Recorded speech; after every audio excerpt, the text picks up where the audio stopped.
जय हिंद प्यारे साथियों, आज के इस सेशन में आप सभी लोगों का स्वागत है। दोस्तों आज हम बात करने वाले हैं ब्राह्मण साम्राज्य के बारे में। चूंकि दोस्तों हम लोगों ने लुसेंट के इस सीरीज में शुरू किया था अवध के उत्कर्ष के बारे में। तो अवध के बारे में अगर बात करें तो अवध का जब उत्कर्ष हुआ था तो उस पे बहुत सारे वंशजों ने एक एक करके शासन किया था। तो सबसे पहले हम लोगों ने अवध पे जो शासन किया था वो था हर्यक वंश, जिसका संस्थापक बिंबिसार था। तो वो पढ़ा था। उसके बाद जैसे ही हर्यक वंश का अंत होता है तो वहां पे शिशुनाग वंश की स्थापना हो जाती है। फिर शिशुनाग वंश का अंत होता है तो नंद वंश आता है। नंद वंश का अंत होता है तो मौर्य वंश आता है। ऐसा करके बहुत सारे वंशों ने उस पे शासन किया था। उसी क्रम में एक वंश था जिसका नाम था शुंग वंश। ठीक है, शुंग वंश। जैसे ही मौर्य वंश का अंत होता है तो उस पे शुंग वंश का शासन स्थापित होता है और शुंग वंश के बाद कण्व वंश का शासन स्थापित होता है। ये जो वंश था वो ब्राह्मण वंश था। ठीक है, ब्राह्मण वंश था, इसलिए इसका नाम ब्राह्मण साम्राज्य भी कहा जाता है। तो हम आज यहीं से शुरू करने वाले हैं। तो चलो हम लोग देखते हैं शुंग एवं कर्ण राज्य वंश, शुंग एवं कर्ण राज्य वंश के बारे में। तो शुंग वंश की स्थापना जो किया था वो पुष्यमित्र शुंग था। ठीक है, इसकी राजधानी जो थी ये विदिशा में बनाया। ये एक ब्राह्मण जाति का था। इंडो ईरानी जो मिनांडर था उसके और शुंग पुष्यमित्र शुंग के बीच एक युद्ध होती है जिसमें पुष्यमित्र शुंग की जीत हो जाती है। ये भी एक इंपॉर्टेंट पॉइंट बनता है यहाँ पे। अश्वमेध यज्ञ किसके द्वारा कराया जाता है तो पुष्यमित्र शुंग के द्वारा कराया जाता है और 2 बार कराया जाता है।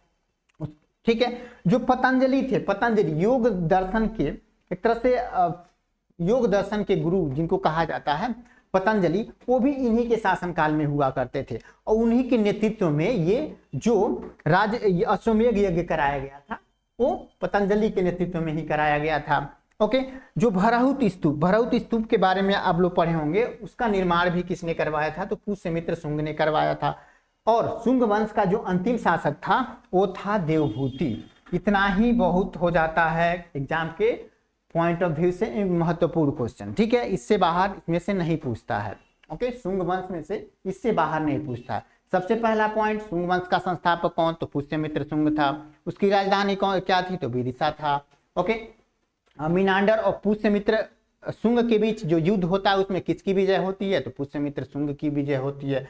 2 बार पुष्यमित्र शुंग ने अश्वमेध यज्ञ कराया और जो अश्वमेध यज्ञ कराया वो किसके नेतृत्व में कराया तो पतंजलि के ने कराया था। पतंजलि वही ये गुरु योग दर्शन के गुरु जिनको कहा जाता है।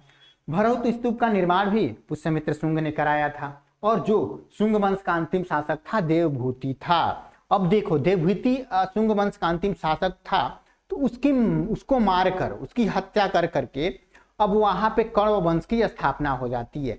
कण्व वंश की स्थापना किसने की थी तो आगे हम लोग पढ़ेंगे वासुदेव के बारे में। तो इसकी हत्या 73 ईसा पूर्व में की जाती है। किसके द्वारा तो वासुदेव के द्वारा। किसकी हत्या की बात की जा रही है तो ये देवभूति की हत्या वासुदेव के द्वारा करके वहां पे कण्व वंश की स्थापना कर दी जाती है। ठीक है, और कण्व वंश का जो अंतिम राजा होता है वो होता है सुशर्मा। उसके बाद सुशर्मा की भी हत्या करके वहां पे शिमुख के द्वारा सातवाहन वंश की स्थापना की जाती है। अब यहां से एक और वंश वहां पे स्थापित हो जाता है। ठीक है, देखो पहले नंद वंश तो बहुत पीछे हो गया।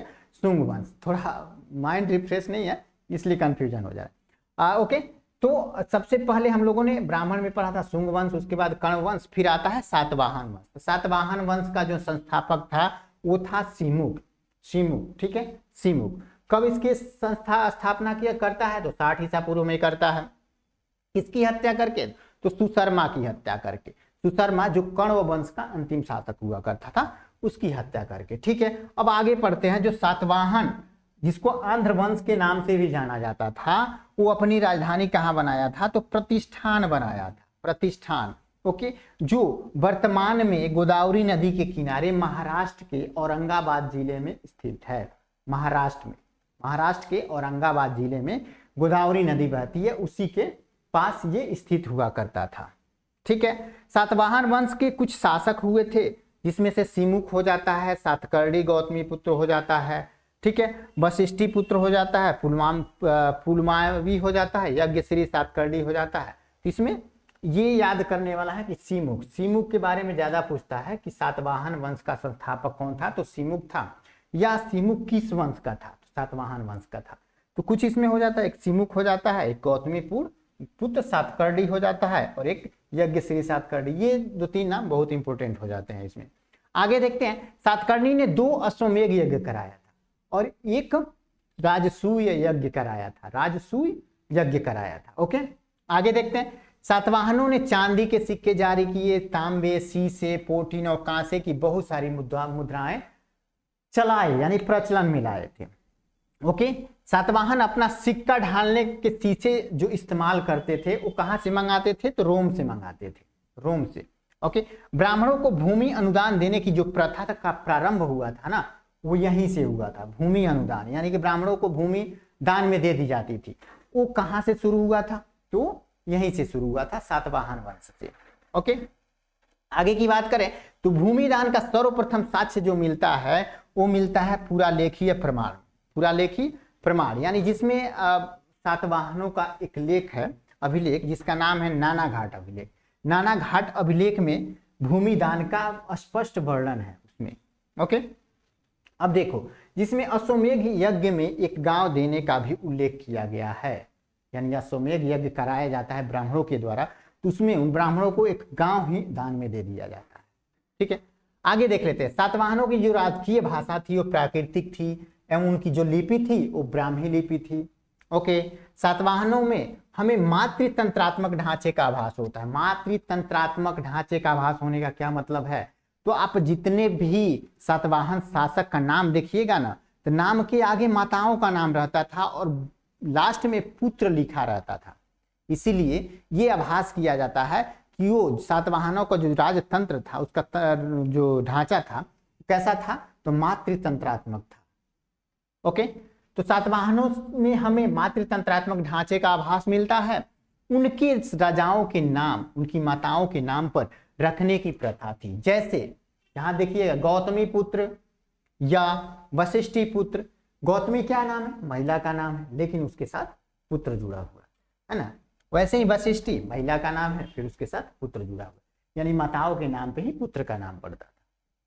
ओके, लेकिन सातवाहन राजकुल जो था, राजकुल यानी वहां का जो राजा बनता था वो पुरुष ही रहता था, यानी पितृतंत्रात्मक था, पितृतंत्रात्मक था, क्योंकि राज सिंहासन का उत्तराधिकारी पुत्र ही होता था, पुत्री नहीं होती थी। ओके, सातवाहनों की महत्वपूर्ण स्थापत्य कृतियां हैं, वो यहाँ सबसे महत्वपूर्ण हो जाती है वो अजंता एवं एलोरा की गुफाएं। अजंता और एलोरा की गुफाओं का निर्माण किन वंशों ने किया था, तो सातवाहनों ने किया था। ये एग्जाम में बहुत बार पूछता है। ओके, कुछ नोटेड पॉइंट है। यहाँ एक चीज और है, अमरावती कला का विकास यहीं हुआ था, सातवाहनों ने ही किया था। यहाँ नोटेड पॉइंट क्या है, तो सातवाहन राज्य ने उत्तर और दक्षिण भारत जो है उनके बीच सेतु का काम करने का कार्य किया था, सेतु। ठीक है, दक्षिण भारत और उत्तर भारत में व्यापार या राजनीतिक संबंध उस समय का जो स्थापित होता था वो इन्हीं के माध्यम से होता था।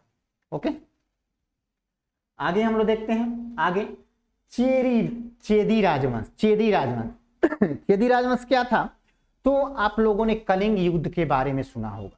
अशोक ने कलिंग पर आक्रमण करके उसको जीत लेता है और वहां पे जो भयंकर मतलब हत्याएं होती हैं उसको देख के वहीं पे जो अशोक था उसका हृदय परिवर्तन हो जाता है।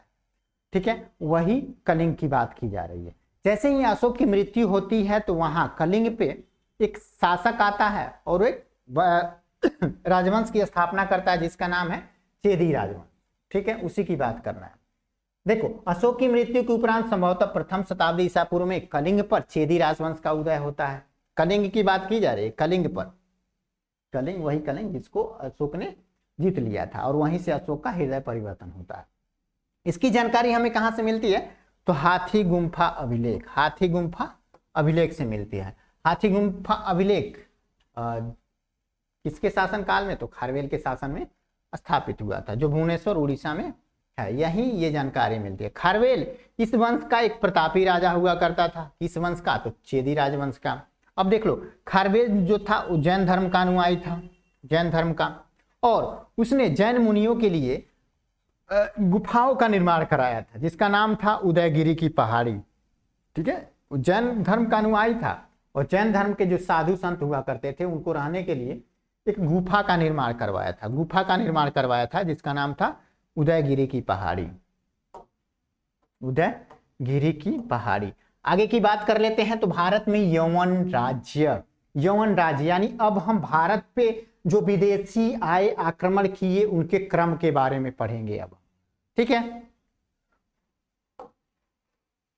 चलिए आगे हम लोग देखते हैं भारत पर आक्रमण करने वाले विदेशी आक्रमणकारियों का क्रम क्या है। तो सबसे पहले यूनानी आते हैं, हिंद यूनानी जो थे वो भारत पे आक्रमण करते हैं, उसके बाद शक आते हैं, फिर पल्लव, फिर कुषाण शासन करते हैं। यही क्रम रहता है विदेशी आक्रमणकारियों का। ओके, तो चलो भारत पर सबसे पहले आक्रमण जो किया था वो बैक्ट्रिया का शासक था डेमेट्रियस, डेमेट्रियस। ओके, वो एक यूनानी था, वो एक हिंद यूनानी हुआ करता था डेमेट्रियस। बहुत सारे लोग आपको पूछते हैं कि भारत पे सबसे पहले कौन सा विदेशी आक्रमण किया था, आपका जनरल नॉलेज चेक करने के लिए ऐसा पूछते हैं, तो याद कर लीजिएगा डेमेट्रियस था सबसे पहले भारत पर अगर कोई विदेशी आक्रमण किया था तो था डेमेट्रियस। ठीक है, अब देखो 190 ईसा पूर्व में भारत पर आक्रमण कर अफगानिस्तान, पंजाब और सिंध के बहुत बड़े भाग पर अधिकार कर लिया जाता है। किसके द्वारा? तो डेमेट्रियस के द्वारा। ओके, इसने जो राजधानी अपनी बनाई उसका नाम था साकल, साकल, साकल अपनी राजधानी बनाई। इसे हिंद यूनानी या बैक्ट्रियाई यूनानी कहा गया था। किसे? साकल को। ठीक है, साकल को किस नाम से? हिंद यूनानी या बैक्ट्रियाई यूनानी कहा गया था। ठीक है, डेमेट्रियस जो हिंद यूनान का था आता है भारत पे शासन का, भारत पे आक्रमण करता है, जीत लेता है अपनी राजधानी। राजधानी कहाँ बनाता है? तो साकल में बनाता है। हिंद यूनानी शासकों में सबसे अधिक विख्यात जो था वो मिनांडर था। हम उसी मिनांडर की बात कर रहे हैं जो पुष्यमित्र शुंग और मिनांडर के बीच युद्ध हुआ था, जिसमें पुष्यमित्र शुंग की जीत हो जाती है और मिनांडर की हार हो जाती है। लेकिन ये बहुत विख्यात, बहुत बड़ा योद्धा हुआ करता था। ओके, ये कहाँ का था? तो हिंद यूनानी का था। आगे की बात करें हम लोग तो इसकी राजधानी थी वो भी साकल ही थी, जो आधुनिक सियालकोट है, जो आधुनिक सियालकोट। सियालकोट कहाँ है? तो पंजाब वाला क्षेत्र एरिया में सियालकोट है। पाकिस्तान और पाकिस्तान के बॉर्डर पे है, जो पंजाब, भारत वाला पंजाब पड़ता है वही है सियालकोट। वही पहले साकल हुआ करता था। ओके, साकल हुआ करता था। ठीक है, इसकी राजधानी कहाँ थी? तो साकल थी, जो आधुनिक सियालकोट था। वो एक शिक्षा का प्रमुख केंद्र भी हुआ करता था। मिनांडर ने नागसेन यानी नागार्जुन से बौद्ध धर्म की दीक्षा ली थी। ये क्वेश्चन बनता है, यहाँ से डायरेक्ट क्वेश्चन बनता है। ठीक है, कि मिनांडर ने नागसेन यानी नागार्जुन से बौद्ध धर्म की शिक्षा ली थी। अब देखो मिनांडर के प्रश्न और नागसेन के द्वारा दिए गए उत्तर का एक पुस्तक के रूप में संग्रहित है, जिसका नाम है मिलिंद पन्हो। मिलिंद पन्हो, ये बहुत फेमस क्वेश्चन है, बहुत जगह बनता है। मिलिंद पन्हो किनके किनके बीच प्रश्न उत्तर का बुक है? तो नागसेन, ठीक है, मिनांडर और नागसेन यानी नागार्जुन कह सकते हैं, इनके बीच जो बातचीत होती है, प्रश्न उत्तर होता है, उसी बुक का नाम है मिलिंद पन्हो या मिलिंद प्रश्न बोलते हैं उसको। ओके, अर्थात मिलिंद के प्रश्न या मिलिंद प्रश्न। ठीक है, इसका नाम ये भी है। भारत में सबसे पहले हिंद यूनानियों ने ही सोने के सिक्के जारी किए। याद रखना, ये सोने के सिक्के भारत में सबसे पहले किसने जारी किए थे? तो थे हिंद यूनानी। आगे देख लेते हैं, कुछ नोटेड पॉइंट है। तो देखो, यूनानियों के द्वारा ही पर्दे का प्रचलन किया गया था भारत में। भारत में पर्दे का प्रचलन ही यूनानियों के द्वारा किया गया था। जो आज के डेट में देखिए घर में सजाया जाता है, घर में लगाया जाता है, या शादी ब्याह में पर्दे जो लगते हैं वो सारा किसकी देन है? इन्हीं की देन है, हिंद यूनानियों की देन है। उन्होंने ही भारत में इसका प्रचलन किया था। इसलिए इसको किस नाम से जानते हैं? यवनिका के नाम से जानते हैं, यवनिका के नाम से। आगे देखते हैं हम लोग। अब शक के बारे में पढ़ेंगे हम लोग। किसके बारे में? तो शक के बारे में। ओके, शक पहले हिंद यूनानी आए, उसके बाद शक आए। शक के बाद कौन आता है? तो शक के बाद पल्लव आएंगे और पल्लव के बाद कुषाण। इनको पढ़ के हम लोग ये टॉपिक खत्म करेंगे।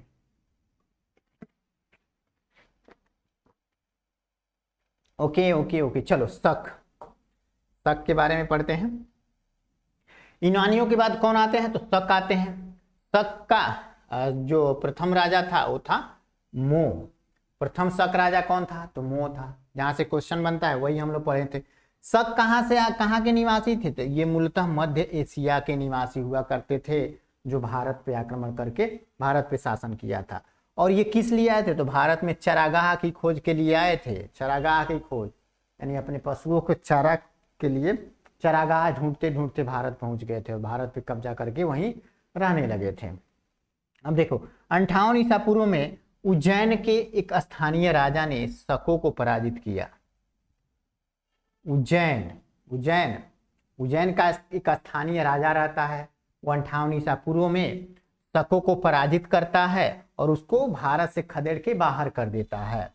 ठीक है, और इसी के खुशी में वो विक्रमादित्य की उपाधि धारण कर लेता है। विक्रमादित्य, ये नाम बहुत फेमस होगा विक्रमादित्य का। ओके, शकों पर विजय के उपरांत में 58 ईसा पूर्व में एक नया संवत प्रारंभ होता है, जिसका नाम होता है विक्रम संवत। विक्रम संवत किस उपलक्ष्य में स्टार्ट किया गया था? ये क्वेश्चन पूछता है। तो शकों पे विजय के उपलक्ष्य में किया गया था इसको प्रारंभ, है ना, शक संवत, इसलिए उसका नाम शक संवत पड़ा। ये क्वेश्चन यहां से बनता है। देखो उसी समय से विक्रमादित्य एक लोकप्रिय उपाधि बन गई, जिसकी संख्या भारतीय इतिहास में 14 तक पहुंच गई थी। विक्रमादित्य 1, विक्रमादित्य 2, विक्रमादित्य 3, विक्रमादित्य 14 तक पहुंच गई थी इसकी उपाधि। समझो इतना फेमस हुआ था ये। ठीक है, और सबसे जो फेमस था ना विक्रमादित्य में, वो था विक्रमादित्य द्वितीय। ठीक है, विक्रमादित्य द्वितीय। आगे हम लोग देखते हैं शकों का सबसे प्रतापी शासक हुआ जो हुआ करता था वो कौन था? तो रुद्रदामन प्रथम था। रुद्रदामन प्रथम, ये नाम याद रखना। क्यों ये नाम याद रखना है आपको? क्योंकि इसी ने जो मौर्य द्वारा निर्मित यानी चंद्रगुप्त मौर्य के द्वारा जो गुजरात में एक झील बनाया गया था, सुदर्शन झील। यहां से क्वेश्चन पूछता है, ये सुदर्शन झील बनाया गया था, वो धीरे धीरे एक तरह से नष्ट हो रहा था, उसको पुनरुद्धार यानी पुनर्निर्माण कराने का जो कार्य किया था वो इसी ने किया था, सुदर्शन झील का। इसीलिए ये नाम बहुत फेमस हो जाता है। ओके, तो शकों का सबसे प्रतापी शासक जो था वो रुद्रदामन प्रथम था, जिसका शासन कब से कब तक था? 130 से 150 ईस्वी गुजरात के बड़े भाग पर था। इसने काठियावाड़, जो गुजरात का हिस्सा है काठियावाड़, वहां पे एक अर्ध शुष्क आधा सूखा हुआ सुदर्शन झील जो मौर्यों द्वारा निर्मित था, यानी चंद्रगुप्त मौर्य ने जो सुदर्शन झील बनवाया था, ठीक है, उसका जीर्णोद्धार कराया था। जीर्णोद्धार करने का जो कार्य किया था वो इसी ने किया था। ठीक है, रुद्रदामन प्रथम ने। ओके, इसलिए ये महत्वपूर्ण हो जाता है। रुद्रदामन संस्कृत का बड़ा प्रेमी था। उसने ही गिरनार अभिलेख जारी किया था। ये जो गिरनार अभिलेख था ना, वो संस्कृत भाषा में ही था। संस्कृत भाषा में ही था ये। ओके, भारत में शक राजा अपने को क्षत्रप कहते थे। भारत में शक राजा जो थे वो अपने को क्षत्रप कहते थे। अब बात करते हैं पल्लव के बारे में। ठीक है, पल्लव जिसको पार्थियाई भी कहते हैं। अब यहाँ क्या हो गया? शक समाप्त हो गया। शक वाला जो भी इंपॉर्टेंट टॉपिक था वो समाप्त हो जाता है। अब पल्लव के बारे में पढ़ते हैं। तो पल्लव के बारे में ज्यादा देखने को नहीं मिलेगा आप लोग को, थोड़ा सा देख लो। पश्चिमोत्तर भारत, वही पश्चिम और उत्तर में जो भारत है, जिसमें पंजाब आता है, सिंध या अफगानिस्तान वगैरह आ जाता है, वहीं की बात की जा रही है। जैसे ही शकों का वहां पे आधिपत्य समाप्त होता है तो वहां पे आ जाते हैं पल्लव, जिनको पार्थियन भी कहते हैं। और पल्लवों में जो सबसे महत्वपूर्ण जो हुआ करता था राजा, वो था गोंडो फर्निस। नाम याद रखना। और इसी के शासन काल में एक ईसाई आया था ईसाई धर्म के प्रचार के लिए, जिसका नाम था सेंट थॉमस। इसी के शासन काल में भारत में ईसाई धर्म के प्रचार के लिए आया था। अब एक नोटेड पॉइंट है कि पर्सियाई लोगों का मूल निवास जो था वो ईरान था। पारसियाई लोगों का जो मूल निवास कहाँ था, वो ईरान था। इससे ज्यादा पल्लव से नहीं पूछता है। आगे हम लोग देखते हैं कुषाण वंश के बारे में। कुषाण वंश, देखो कुषाण वंश इंपोर्टेंट थोड़ा सा हो जाता है, यहाँ से कई बार क्वेश्चन बनता है। ये अक्सर टॉपिक लोग छोड़ देते हैं, ये जो हम अभी पढ़ा रहे हैं ये टॉपिक लोग पढ़ते नहीं है, छोड़ देते हैं, लेकिन यहाँ से भी क्वेश्चन बनता है। क्वेश्चन बनने के कारण सिलेक्शन फाइनल जो होता है ना, तो उन्हीं लोगों का होता है जो हर टॉपिक कवर किए रहते हैं, हर टॉपिक के बारे में नॉलेज होता है, फाइनली सिलेक्शन उन्हीं का होता है। वरना प्री तो क्वालिफाई बहुत करते हैं, ठीक है, 10 गुना रिजल्ट देता है प्री का, लेकिन फाइनल उन्हीं का होता है जो हर टॉपिक कवर करते हैं और बढ़िया से पढ़ाई करते हैं, बढ़िया से समझते हैं। आगे देख लेते हैं कुषाण वंश के बारे में। तो पल्लव के बाद कुषाण आते हैं जो यूची या तोखरी भी कहलाते हैं। इनको यूची भी कहा जाता था या तोखरी भी कहा जाता है। कुषाण वंश के जो संस्थापक था वो कुजुल कडफिसस था। कुजुल कडफिसस नाम याद रखना, ये कुषाण वंश का क्या था, तो संस्थापक था।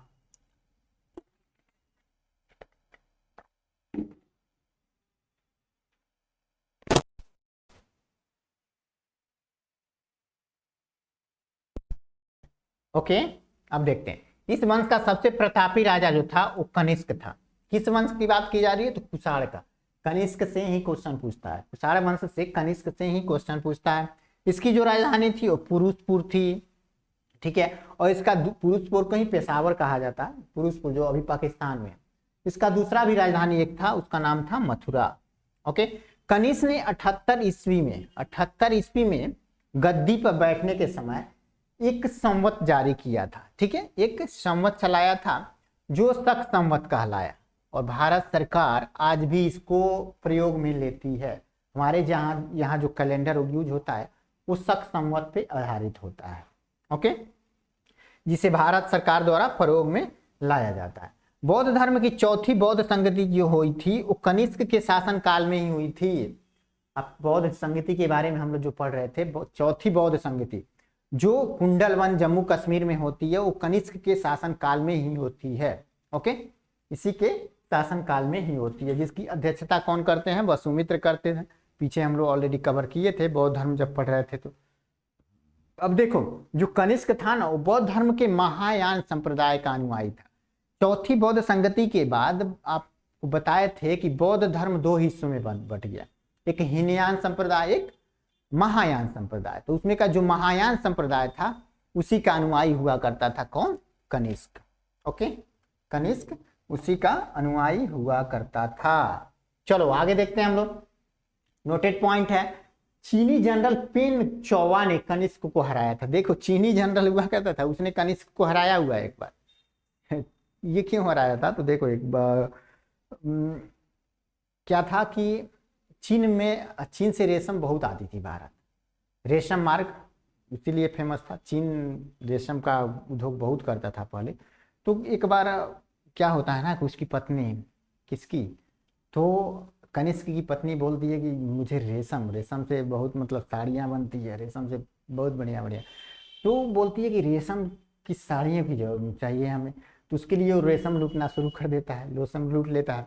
फिर जो चीन का जनरल रहता है ये, वो इससे युद्ध कर देता है और इसको हरा देता है। फिर इनके बीच समझौता हो जाती है और फिर उसका शासन रहता है हराकी कनिष्क का। तो चीनी जनरल पेन चौवा ने कनिष्क को हराया था। अब देखो एक और नोटेड पॉइंट क्या है, तो कनिष्क, कुषाणों ने सोने में सर्वाधिक शुद्ध सिक्के जारी किए थे। सोने के सिक्के कुषाणों ने जारी किए थे। सर्वाधिक शुद्ध सिक्के जारी करने का श्रेय अगर किसी को जाता है तो कुषाणों को ही जाता है। सोने के सर्वाधिक शुद्ध सिक्के जारी करने का श्रेय किसको जाता है, तो कुषाणों को जाता है। कनिष्क का जो राजवैद्य था वो चरक जो आयुर्वेद का महान विख्याता था, महान विद्वान था। चरक के बारे में आप लोग को अच्छे से पता होगा। आज भी जो भारत में औषधियों का निर्माण होता है तो चरक का जो चरक संहिता है ना, उसका स्रोत लिया, उससे ज्ञान लेके औषधियों का निर्माण होता है। समझो, बहुत बड़ा आयुर्विज्ञान के क्षेत्र में बहुत बड़ा विद्वान था ये चरक। वो इसी के शासनकाल में रहता था। तो पूछ लेता है चरक किसके समकालीन थे, तो कनिष्क के समकालीन थे, याद रखना। ओके, जो किसके लिए विख्यात थे? तो आयुर्वेद के विख्यात विद्वान थे, जिसने संस्कृत में एक चरक संहिता की रचना, जिसमें टोटल 8 भाग हैं और 120 अध्याय हैं, जो किसके बारे में है? औषधियों के, आयुर्वेद के बारे में है, इन सारे चीजों में। और देखो, यह भारतीय चिकित्सा शास्त्र का विश्वकोश कहलाता है, भारतीय चिकित्सा शास्त्र का विश्वकोश कहलाता है। यहीं से बहुत सारे तरह शोध वगैरह होता है, इसी बुक को पढ़ के शोध होता है मेडिकल के क्षेत्र में। आगे की बात करें तो महाभिभा सूत्र के रचनाकार जो हैं वो वसुमित्र हैं। इसे ही बौद्ध धर्म का विश्वकोश कहा जाता है। चिकित्सा शास्त्र का विश्वकोश किसको कहा जाता है? तो चरक संहिता को। और यहाँ पे बौद्ध धर्म का विश्वकोश किसको कहा जाता है? तो महाभिभा सूत्र को। इसकी रचना किसने की थी? तो वसुमित्र ने की थी। कनिष्क के राज कवि अश्वघोष ने बौद्धों का रामायण बुद्ध चरित की रचना की थी। बुद्ध चरित की रचना किसने की थी? तो अश्वघोष ने की थी। ठीक है, ये भी कनिष्क का राजपति हुआ, राजकवि हुआ करता था। कनिष्क का राजकवि हुआ होने का श्रेय इसको प्राप्त है। ठीक है, इसने ही बुद्ध चरित की रचना की थी, बौद्धों का रामायण जिसको कहा जाता है। आगे हम लोग देखते हैं, आगे की बात कर लेते हैं। तो भारत का आइंस्टीन किसको कहा जाता है दोस्त? तो नागार्जुन को कहा जाता है। भारत का आइंस्टीन, बहुत ही फेमस क्वेश्चन बनता है, भारत का नागार्जुन कौन है? तो आइंस्टीन, भारत का आइंस्टीन नागार्जुन को कहा जाता है, नागार्जुन। इनकी पुस्तक क्या है? तो माध्यमिक सूत्र है, माध्यमिक सूत्र। देखो आइंस्टीन क्यों कहा जाता है, तो उसके पीछे एक रीजन है। सापेक्षता का सिद्धांत, विज्ञान में सापेक्षता का सिद्धांत जो दिया था वो आइंस्टीन ने दिया था। विज्ञान में सापेक्षता का सिद्धांत जो दिया था, E बराबर mc स्क्वायर, सुना होगा। तो किसने दिया था? तो आइंस्टीन ने दिया था। लेकिन उससे पहले इन्होंने ही दे दिया था, नागार्जुन ने, ये सूत्र। सोचो, इसलिए इन्हें भारत का आइंस्टीन कहा जाता है। ओके, कनिष्क की मृत्यु कब हो जाती है? तो 102 ईस्वी में हो जाती है। कुषाण वंश का अंतिम शासक कौन था? तो वासुदेव था। ओके, यहाँ एक नोटेड पॉइंट है, कुषाण राजा देवपुत्र कहलाते थे। कुषाण राजा जो थे वो देवपुत्र कहलाते थे। यह उपाधि किसके द्वारा मिली हुई थी? तो चीनियों के द्वारा मिली हुई थी। चीनियों ने ही ये उपाधि देने का कार्य किया था। अब देखो, रेशम मार्ग के बारे में सुना होगा। रेशम मार्ग पर नियंत्रण रखने वाला जो शासकों में सबसे प्रसिद्ध था वो कुषाण था। रेशम मार्ग का आरंभ कनिष्क ने कराया था। रेशम मार्ग का आरंभ कनिष्क ने कराया था। हालांकि रेशम मार्ग का आरंभ पहले से था, लेकिन वो सुरक्षा प्रदान नहीं किया जाता था। तो कनिष्क ने रेशम मार्ग ही चलवा दिया और वहां पे सैनिकों की तैनाती कर दी, जिसके चलते कोई रेशम की साड़ियां या रेशम न लूट ले। उसके लिए मार्ग में सुरक्षा दी जाती थी कनिष्क के द्वारा। ठीक है, अब यहाँ नोटेड पॉइंट है, रेशम बनाने की तकनीकी का आविष्कार जो सबसे पहले होता है वो चीन में होता है। ओके, कुषाण काल में बुद्ध की खड़ी प्रतिमा का निर्माण किया गया था। कुषाण काल में बुद्ध की खड़ी प्रतिमा, पहले बुद्ध की प्रतिमा बैठे बैठे बनती थी। ठीक है, बैठ के बुद्ध ऐसे बैठते थे और वैसे ही बनाया जाता था। लेकिन खड़ी प्रतिमा जो बुद्ध की बनना प्रारंभ हुआ वो कुषाण काल में ही बनना प्रारंभ हुआ था। ओके, चलो आगे हम लोग देखते हैं। और संगम वंश के बारे में, संगम वंश की बात करें तो संगम वंश, ये टॉपिक बहुत बड़ा है दोस्त। ओके, संगम वंश टॉपिक बहुत बड़ा है, लेकिन इसको बहुत ही शॉर्ट में जहां से क्वेश्चन बनता है वही हम यहाँ बताने वाले हैं। वरना पढ़ोगे ना तो फालतू चीजें बहुत है इसमें, जहां से क्वेश्चन बनता ही नहीं। तो आगे हम लोग देख लेते हैं। इसमें हम लोग लुसेंट को बहुत ही विस्तार से पढ़ रहे हैं, समझो। ये अगर कवर कर लिए ना, थोड़ा समय लगेगा, लेकिन कवर कर लिए ना, उसके बाद हम लोग रिवाइज करेंगे, एक बार फास्ट रिवाइज करने वाले हैं, उसके बाद ऑब्जेक्टिव करेंगे। इतना कर लिए ना तो कोई भी एग्जाम तुम फोड़ के आ जाओगे, पक्का है फोड़ के आओगे। यहीं से पूछता है क्वेश्चन, यहीं से, इससे बाहर से इक्का दुक्का पूछता है, वो कहीं नहीं मिलेगा आपको, वो बस कहीं कहीं एनसीईआरटी में देखने को मिल जाएगा। यहाँ पे जो भी चीजें मिलेंगी लुसेंट में ना, वो एनसीईआरटी बेस्ड ही है। ओके, तो चलो अब देखते हैं संगम युग के बारे में। संगम युग, ऐतिहासिक युग के प्रारंभ में दक्षिण भारत का एक क्रमबद्ध इतिहास हमें जिससे प्राप्त होता है, जिस साहित्य से ज्ञात होता है, उसी को संगम साहित्य कहते हैं। यानी यहाँ सीधा क्या कह रहा है कि दक्षिण भारत के बारे में जो क्रमबद्ध तरीके से हमें ज्ञान की प्राप्ति होती है वो किससे होती है? तो संगम साहित्य से ही होता है। दक्षिण भारत, तमिलनाडु का क्षेत्र, खास करके तमिलनाडु के आसपास वाला जो भी राज्य है, वहां के इतिहास के बारे में जो हमें नॉलेज मिलती है वो किससे मिलती है? तो संगम साहित्य से। दक्षिण भारत में है, इसमें दक्षिण भारत में प्राचीन समय में पांड्य राजाओं के संरक्षण में कुल 3 संगम आयोजन किए गए थे। पूछता है ये, अभी तक दक्षिण भारत में कितने संगम आयोजित हुए हैं? तो 3 संगम आयोजित किए गए हैं। किसके संरक्षण में? तो पांड्य हुआ करते थे, पांड्य राजा, ठीक है, पांड्य राजा हुआ करते थे। यहां देखोगे तिरुवल्लुवर का एक किताब है, कुराल। कुराल ये तमिल साहित्य का एक आधारभूत ग्रंथ है, तमिल साहित्य का एक बहुत फेमस ग्रंथ कहा जा सकता है, वो है ये। एक देखो यहाँ पे तोल्कापियम, नाम अजीब है, तोल्कापियन तमिल भाषा का व्याकरण है। ओके, ये क्वेश्चन सीधे सीधे बनता है, इसलिए हम ये दिए हैं। संगम साहित्य के काव्य 2 श्रेणियों में बांटा गया है। संगम साहित्य के जो काव्य हैं उनको 2 श्रेणियों में बांटा गया। एक होता है अकम और दूसरा होता है पूरम। अकम का मतलब होता है प्रेम प्रसंग, और जबकि पूरम का मतलब क्या होता है? तो युद्ध होता है। ये दोनों इनसे रिलेटेड है। अकम प्रेम प्रसंग से रिलेटेड है और जो पूरम है वो युद्ध से संबंधित है। आगे देख लेते हैं। संगम साहित्य से हमें तमिल प्रदेशों की 3 राज्यों के बारे में जानकारी प्राप्त होती है, उनका विवरण मिलता है। देखो संगम साहित्य से हमें किसके बारे में जानकारी मिलती है? तो तमिल प्रदेश के जो 3 राज्य थे, चोल, चेर और पांड्य, इनका विवरण प्राप्त होता है। ओके, इनकी जानकारी हमें प्राप्त होती है। संगम युगीन राज्यों में सर्वाधिक शक्तिशाली जो था वो चोल था। चोल की स्थापना, जब हम आगे पढ़ेंगे चोल वंश के बारे में, जिसकी स्थापना विजयालय ने किया था, विजयालय, ये क्वेश्चन बहुत पूछता है, वो संगम साहित्य का बहुत ही शक्तिशाली राज्य हुआ करता था। ठीक है, इसका सबसे जो प्रतापी राजा था वो करिकाल था। करिकाल कौन था? तो करिकाल था। देखो यहाँ पे संगम साहित्य के विभिन्न कविताओं में बेड़ी युद्ध का उल्लेख है। बेड़ी युद्ध, और ये बेड़ी युद्ध क्या था? तो यहाँ पे करिकाल के बारे में ही जिक्र है इसमें, जिसमें करिकाल ने पांड्य तथा चेर सहित 11 राजाओं को हराया था। 11 राजाओं को हराया था। ठीक है, 11 राजाओं को अकेले ये हराया था। कौन? करिकाल ने। समझो, ये चोल वंश का था।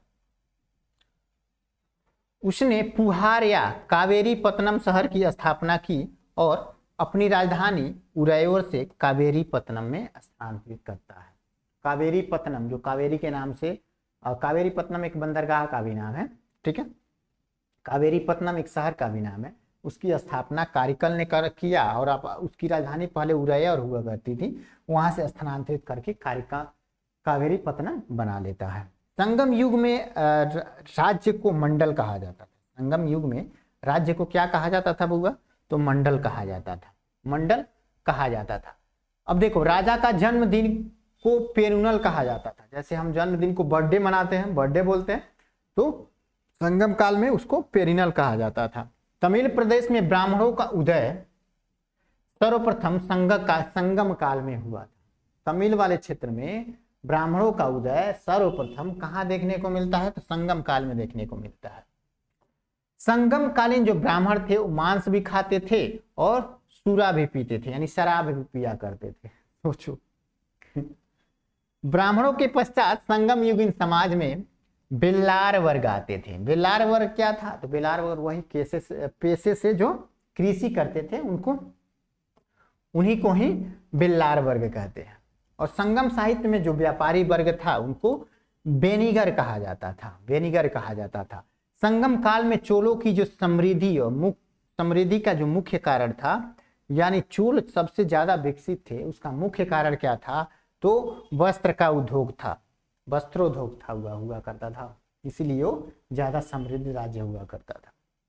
अब देखो, कोरोमंडल तट पर अरिकमेडु जो एक जगह का नाम है, वो चोल वंश का एक प्रमुख बंदरगाह हुआ करता था उस समय। ओके, उसी बंदरगाह के माध्यम से रोम के साथ इनका व्यापार होता था, रोम के साथ व्यापार हुआ करता था। ओके, आगे देखते हैं। तमिल देश का जो प्राचीन देवता हुआ करता था वो कौन हुआ करता था? मुर्गन हुआ करता था। मुर्गन, मुर्गन का प्रतीक क्या था? तो मुर्गा था। एक मूवी, तमिल वाला मूवी देखोगे, उसमें मुर्गन यानी मुर्गा से दर्शाया गया है। ठीक है।